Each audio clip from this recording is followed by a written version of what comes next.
ka mga sabat pero sila sa lawas kumikan aning upat usab ka mga na-recover, no? Siguro ato ay kumpirma ni kung pila gid na igo magkasama sa lawas dili mo biktima kay sumala sa crime scene sa crime scene magkasama na recover ang upat ka mga wing bala pasus bala. So pagkakaroon gipamot pa ang mga personal sa Sinopoly Alternative alang sa pagpaygay magkasama o investigation nila yun paglantaw sa mga anggulo aning pagpamusil ganito kayo din mismo sa may purog lapu-lapu tikwas Dumalinaw.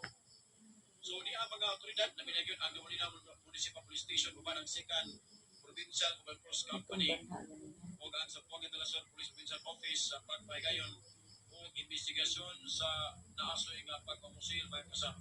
So inisyal na ang report na nakuha na to sa atong mga kabanan alang sa pagitabo mga kasama nga natin din mismo. So kinibiktima di ay usa ni ka pulis nga nagdestino sa Sega na Sambuanga del Sur Provincial Mobile Force Company nga ilang si Sir Armio Ornadal sa pulis mga kasama nga presidente sa may barangay Kalubi San Miguel Zamboanga del Sur. So ang mga pagkukusiling nga natin ngayon kini pasado na 50 na sa hapon mga kasama at mga kaidol. So sa mga viewers ka nangutan na kinsay pangalan o itong malikod magkasama ang pangalan ni Maong Biktima si Sir Armio Ornadal na presidente kini sa may barangay Kalubi San Miguel mga kasama.